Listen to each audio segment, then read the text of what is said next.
Beaucoup de femmes sont souvent extrêmement fatiguées parce qu'elles disent trop souvent oui.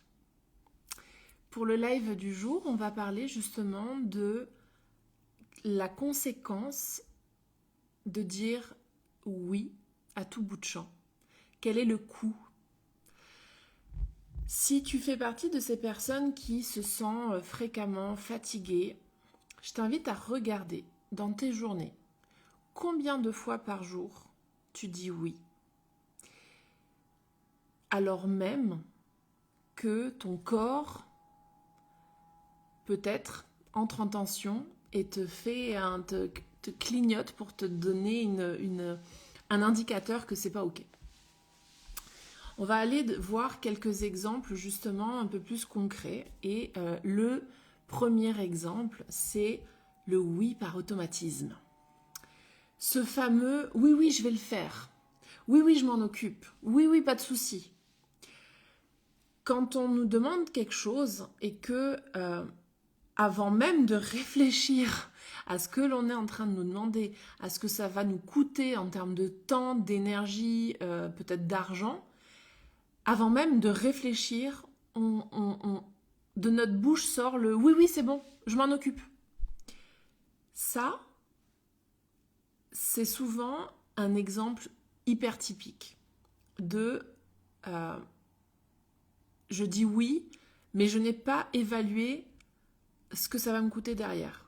Peut-être que je suis fatiguée, peut-être que j'ai déjà un agenda qui est overbooké, peut-être que j'ai que j'ai pas le temps, que j'ai un imprévu qui vient de se mettre, ou que j'ai pas envie tout simplement. Mais notre bouche parle avant notre réflexion. On pourrait avoir un autre exemple qui est j'ose pas dire non en fait. Je sens à l'intérieur de moi que c'est pas tout à fait juste pour moi. J'ai mon corps qui me dit ah ouais mais attends c'est pas juste, pourquoi il me demande à moi et pas à l'autre, et on dit quand même oui. On n'ose pas dire non. Pourquoi? Parce que on a peur de décevoir. On a peur de pas être aimé, ou alors de blesser ou de créer un malaise. Tu vois, qu'est-ce qu'il va penser si je dis non? Surtout si c'est un patron, hein, si notre patron il nous demande quelque chose, mais que nous on sent que c'est pas tout à fait juste pour nous, mais qu'on va quand même pas dire non à notre patron. Tu vois, ça paraît logique. En fait, ce qu'on fait là quand on fait ça, c'est que le malaise que potentiellement on crée en nous, en fait, enfin, le malaise qui pourrait être créé si on disait non, au lieu de le créer réellement, on le prend pour nous. C'est-à-dire qu'on se sacrifie. Ce qu'on est en train de faire là, c'est se sacrifier. On n'ose pas dire non, donc on se sacrifie. Troisième exemple, c'est le oui qui, quand on vient de le dire, notre corps, il crée une tension, une crispation,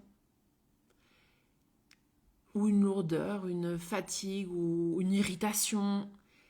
Ce cas de figure-là, en fait, ce qu'il faut savoir, c'est que notre corps, là, tout notre corps, il comprend avant notre mental. Le corps, il nous parle. Et bien souvent, il nous parle avant que le mental, l'ego, il comprenne. Donc, pour ces trois types d'exemples que je viens de vous donner, le oui automatique, je dis oui parce que j'ose pas dire non, ou alors j'ai dit oui, puis finalement en fait mon corps, après coup, il me parle et il me dit bah en fait c'est pas ok. Ces trois cas de figure, souvent, donc il y a un coût lié à ça derrière, un coût caché. C'est-à-dire que quand je dis oui, alors même que je pense à non, ou j'aimerais pas le faire, ou j'ai pas envie, je suis fatiguée, que sais-je, en fait, à chaque fois qu'on dit oui, on est en train de se trahir soi-même. Et chaque fois que l'on se trahit soi-même, le coût énergétique, c'est justement cette baisse d'énergie qu'on est en train de s'infliger. Le corps il se fatigue un peu plus à chaque fois qu'on ne se respecte pas, à chaque fois que l'on se trahit. Notre corps fatigue en fait. C'est ça le coup en fait. Pourquoi ça nous fait peur en fait de dire non? Pourquoi et c'est pas le cas de tout le monde et heureusement. Et là, je m'adresse principalement aux femmes et pas forcément aux hommes, parce que on voit bien aussi qu'il y a une grande différence entre les hommes et les femmes. Et sans vouloir généraliser, parce qu'encore une fois, on est tous différents, mais globalement, il y a une tendance que les femmes ont plus de difficultés à dire non que les hommes. Globalement, ce n'est pas le cas pour toutes, évidemment. Et globalement, en fait, ce qui se passe, c'est qu'on ne nous a pas appris à dire non. On nous a appris que quand on dit non, il y a une possibilité, un risque de perte de lien avec l'autre. C'est-à-dire que si je dis non, je vais décevoir.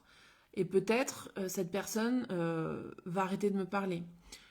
Ou alors, si je dis non, on va moins m'aimer qu'avant. Ou alors, si je dis non, ça va générer un conflit, puis bah, moi je veux pas générer des conflits. Moi je suis une gentille petite personne qui aime être aimée, qui aime être bien vue par tout le monde, et donc je ne veux surtout pas générer de conflits. Et donc on nous a appris qu'en disant oui à tout, et en évitant de dire non, on se crée une sorte de sécurité relationnelle avec l'autre. Mais le coût de tout ça, c'est nous en fait. Le coût de continuer à faire ça, de continuer à dire oui alors même qu'on n'est pas OK avec ça, c'est un coût que l'on répercute dans notre énergie, dans notre baisse d'énergie. C'est un coût que l'on absorbe nous en fait. Les femmes qui osons pas dire non, qui osons pas... on dit pas non par automatisme. Et en plus de ça, je parie que c'est pour certaines femmes faux. Et je vais quand même vous donner un exemple. Pour les mamans présentes, combien de fois votre enfant ou vos enfants vous en demandez, je sais pas moi, un bonbon alors que on s'apprête à passer à table ou une sucrerie alors qu'on, voilà, pour X raisons, ils veulent manger un bonbon juste avant de passer à table et par automatisme, sans même réfléchir, vous avez dit non. Donc on sait faire en fait. C'est pas qu'on sait pas faire, c'est que pour certaines choses, pour nous, c'est tellement évident que bah non, tu vas pas manger un bonbon alors qu'on passe à table dans 5 minutes, ou alors tu vas pas manger du gâteau d'anniversaire de ta petite sœur parce que on passe à table dans 5 minutes. Au mieux, tu le prendras à la fin du repas. Donc vous voyez, c'est pas le cas tout le temps. Et souvent, on a plus facilement tendance à dire non à nos enfants. Mais par contre, dans le travail, dans nos relations amicales ou amoureuses, on a une tendance à ne pas oser. Et la clé du jour, en fait, c'est que dire non, s'autoriser à dire non, c'est en quelque sorte récupérer une partie de notre énergie que l'on perd à chaque fois que l'on dit oui par automatisme, parce qu'on n'ose pas ou parce que on a parlé avant que notre corps nous donne les alertes, quoi. On n'a pas réfléchi, on a dit oui d'emblée. Ah, je vais plus avoir de lumière, donc je vais arriver à la fin de ce live, c'est pas grave, on finit le live sans lumière, c'est ok. Ce que j'aimerais à travers cette clé vous partager, c'est que les limites que l'on pose, une limite c'est quand je dis non, les limites, elles ne coupent pas de l'amour. Elles sont là pour empêcher l'épuisement.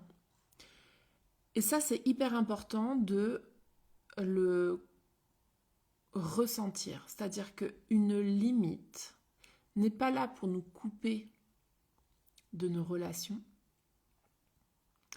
Une limite est là pour empêcher l'épuisement.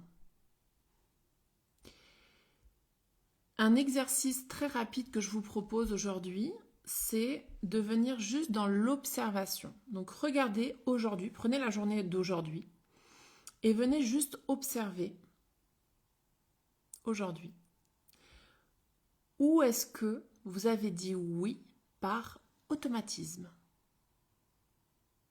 Juste être dans l'observation.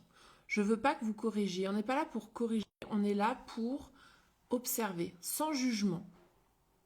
Ou est-ce que vous avez dit oui par automatisme? Le fait de mettre de la conscience dessus peut suffire pour juste démarrer cette démarche en fait. L'idée c'est pas de venir révolutionner la roue, l'idée c'est de venir déjà mettre de la conscience sur où est-ce que je suis en train de dire oui par automatisme, alors même que je suis déjà épuisée, alors même que je suis déjà fatiguée, que j'ai un agenda qui est bien rempli, que ça déborde, et juste me positionner en observation. Vous pouvez le faire aujourd'hui, vous pouvez le faire demain, vous pouvez le faire plusieurs jours d'affilée d'ailleurs. Et rappelez-vous que si, pour vous encore aujourd'hui, c'est difficile de poser des limites, c'est pas que vous n'êtes pas en capacité de le faire en fait. C'est pas quelque chose qui... vous n'êtes pas né comme ça. C'est parce qu'on vous a éduqué comme ça.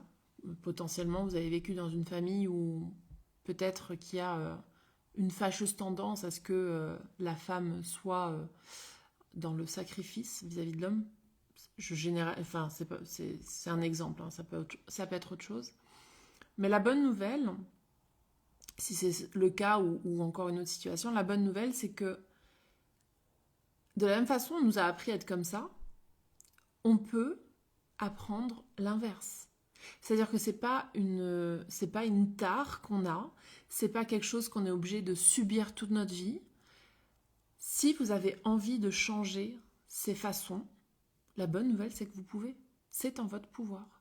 Et c'est quelque chose sur lequel vous pouvez commencer à mettre votre attention, vous pouvez commencer à le conscientiser pour justement venir le changer par la suite, petit à petit, et venir reprogrammer tout ça. Donc, la clé du jour, je la rappelle, à chaque fois que l'on dit non à quelque chose parce que c'est pas aligné en nous, on récupère une partie de notre énergie. Et juste pour clôturer, rappelez-vous que les limites que l'on pose, elles ne sont pas là pour nous couper des relations, mais elles sont là justement pour éviter l'épuisement. Et je vous laisserai sur cette phrase. Partagez-moi en commentaire si vous le souhaitez. Qu'est-ce que ça vous évoque? Est-ce que vous vous êtes vu justement dans les différents cas de figure que je vous ai cités? Est-ce que c'est quelque chose que vous partagez aussi ou pas? Et c'est tant mieux si c'est pas. Et je vous retrouve demain pour mon live du jour. Je vous embrasse très fort.